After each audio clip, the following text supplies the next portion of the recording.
Hello, my friends. Welcome to my YouTube channel. I am your host Indrani. Please subscribe my channel and press the bell icon button.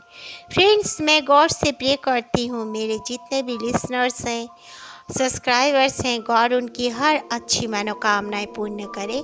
जय श्री राम। आप भी अपनी दुआओं में मुझे याद रखिएगा। आज की जो दोनों स्टोरीज हैं वो यूके की हैं। ध्यान से सुनिएगा और एंड तक देखिएगा। पहली स्टोरी ऐसा है रानू की। हम लोग यूके में शिफ्ट हुए थे।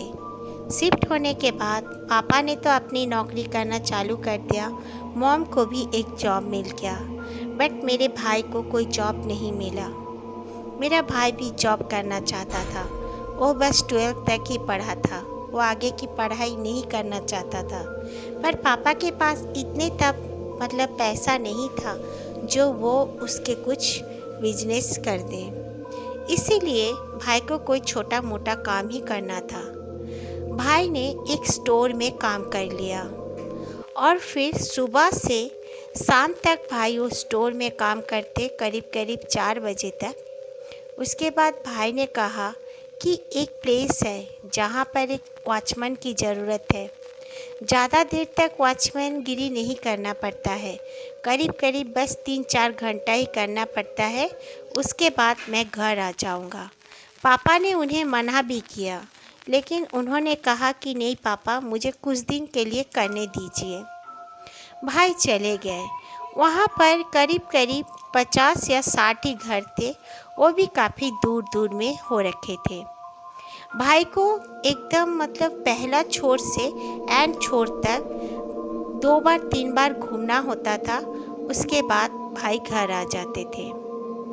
एक दिन की बात है, कई लोगों ने भाई से शिकायत की कि तुम पीछे तरफ कब्रिस्तान जो है ग्रेवयार्ड में क्यों नहीं जाते, वहाँ पर भी एक राउंड मारा करो। वो काफ़ी पीछे हो रखा था। भाई ने कहा ठीक है, कोई बात नहीं, मैं जब यहाँ से वहाँ तक जाता हूँ 2 या 3 बार, तो वहाँ पर भी एक बार चक्कर लगा लिया करूँगा। ये सोचकर भाई एक दिन चले गए। भाई अपनी साइकिल पर ही होते थे। भाई जब एंड में गए वो ग्रेवयार्ड के पास, तो उसका गेट तो बंद रहता था हमेशा। भाई ने देखा कि उस दिन गेट खुला हुआ है। भाई रात को कभी उस तरफ गए भी नहीं थे और अंदर से बच्चे के रोने की आवाज़ आ रही है, काफ़ी ज़ोर ज़ोर से। भाई ने सोचा ज़रूर किसी ने अपना बच्चे को यहाँ पर छोड़ दिया होगा। कई लोग ऐसे होते हैं कि बच्चा अपनाएंगे नहीं बोलकर वो लोग वहाँ पर बच्चे छोड़ भी दिया करते थे, काफ़ी न्यूज़ आती थी। भाई भी वही सोचकर अंदर तरफ जाने लगे और भाई ने देखा बाकायदा गेट खुली हुई थी। एक छोटी सी गेट होती थी, वो गेट खुली हुई थी। भाई वहाँ से अंदर चले गए। जाने के बाद इधर उधर देखने लगे। बच्चे का रोने का आवाज़ तो काफ़ी ज़ोर से आ रहा था, पर कोई बच्चा दिख नहीं रहा था। भाई ने अपना टॉर्च जलाया, चारों तरफ किया, लेकिन कोई नहीं दिखा। फिर भाई ने देखा कि एक दौड़ते हुए जैसे एक औरत नुमा साया दौड़ते हुए जा रही है। भाई ने उसे कहा रुको रुको, मत दौड़ो, रुक जाओ वहीं पे। पर वो रुकी नहीं, वो चली गई। और फिर भाई देखते हैं कि झाड़ियों में जैसे कोई छिप रहा है। भाई ने जब झाड़ियों के पास गए और टॉर्च मारा तो भाई देखे तो देखते ही रह गए। भाई ने देखा कि वहाँ पे एक औरत बैठकर एक बच्चे को चीर फाड़ कर खा रही है और भाई के तरफ उसका पीठ है। वो भाई को देख नहीं रही थी। भाई तो समझ गए कि ये कोई चुड़ैल है जो बच्चे को खा रही है। ये सोचकर भाई जब आगे दौड़कर आने लगे, अचानक से जैसे भाई का किसी ने पैर पकड़ लिया और भाई गिर गए। भाई गिरने के वजह से बहुत ज़ोर से चीखने लगे, लेकिन भाई का चीख कोई नहीं सुना। कोई भी नहीं सुन पाया भाई का चीख, क्योंकि वहाँ पर आबादी नाम का कोई चीज़ ही नहीं था, कोई इंसान ही नहीं था। भाई घसीटते हुए बहुत कोशिश करके गेट तक आ गए, आखिर वहीं पे पड़े रहे। उसके बाद सुबह जब लोगों ने देखा, वहाँ पर भाई को उठाकर जल्दी से हॉस्पिटल ले गए। हॉस्पिटल से ही भाई ने हमें फ़ोन किया कि मैं यहाँ पर हूँ। पापा गए तो भाई की हालत बहुत ख़राब हो रखी थी। पापा ने पूछने पर भाई ने सब बातें बता दिया। पापा ने कहा कि मैं तुझे मना किया था ये काम करने के लिए, पर तूने माना नहीं। आसपास के कई लोगों से पूछने पर पता चला कि वो जो चुड़ैल नुमा औरत है, जो औरत के भेष में घूमती है, वाकई में वो कोई चुड़ैली है, जो कि उस कब्रिस्तान में, वो ग्रेवयार्ड में आने जाने वाले कई लोगों को दिख चुकी है।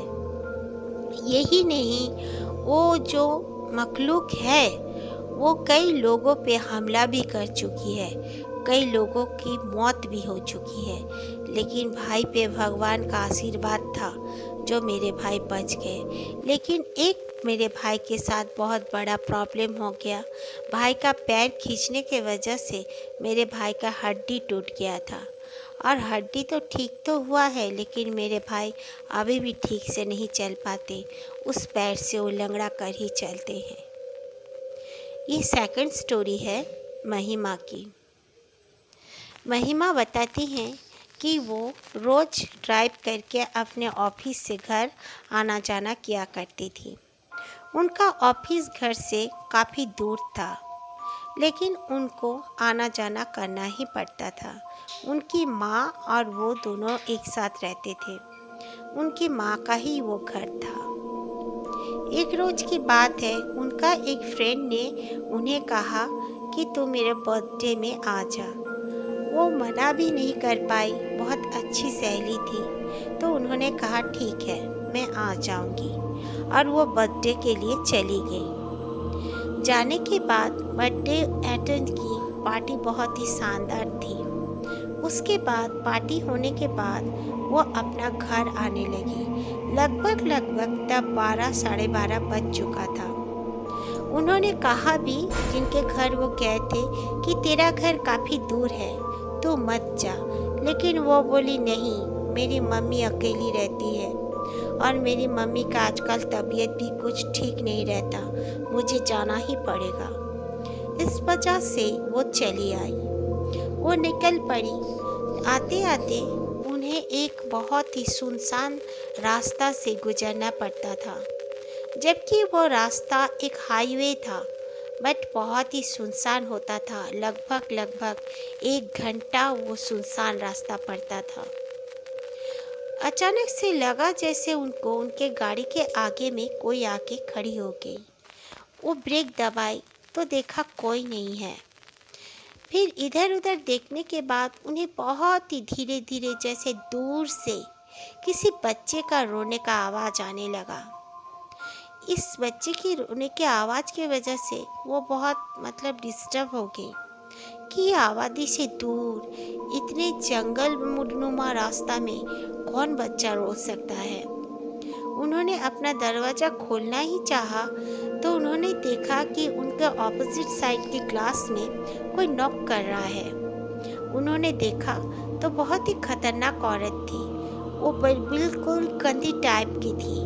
उसके बाल गंदे थे, उसके चेहरा भी बिल्कुल गंदा टाइप का था। वो बहुत जोर से डर गई। वो औरत ने उसे ग्लास उतारने को कहा तो उन्होंने नीचे किया। फिर औरत बोलने लगी, मेरी मदद करो, मेरे बच्चे का तबीयत बहुत ख़राब है, मुझे प्लीज़ शहर ले चलो, मैं हॉस्पिटल जाना चाहती हूँ। तो महिमा ने कहा वो कि चलो बैठ जाओ। तो वो बोलने लगी, मेरा बच्चा उधर है, जंगल के तरफ है। तो महिमा बोली, बच्चा को वहाँ पर छोड़ के अकेले तुम यहाँ पर क्या अकेले कर रही हो? तो उसने कहा चलो ना, चलो जल्दी करो, वरना मेरा बच्चा मर जाएगा।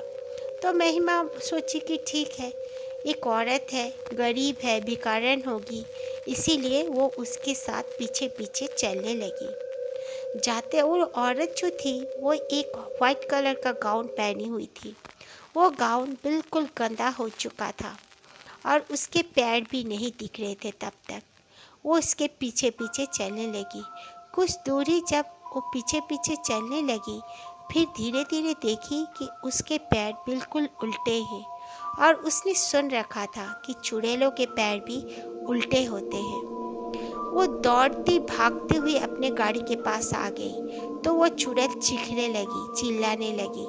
आकर अपना गाड़ी का दरवाज़ा बंद कर लिया, लेकिन गाड़ी स्टार्ट होने का नाम ही नहीं ले रहा था।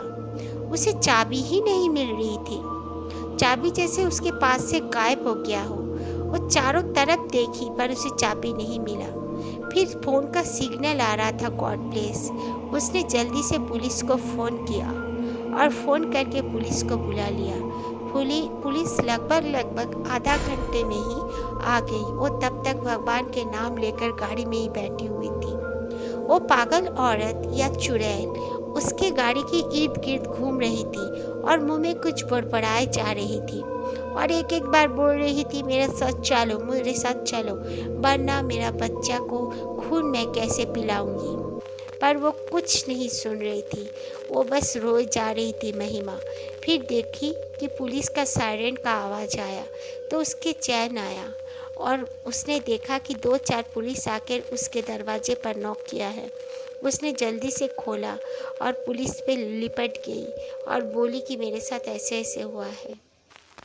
पुलिस ने जंगल में काफ़ी दूर दूर तक ढूंढा इस औरत को, पर वो औरत कहीं नहीं मिली। जब नहीं मिली फिर वो लोग अपने अपने जगह में वापस आ गए और महिमा को उसके घर पर छोड़ दिया।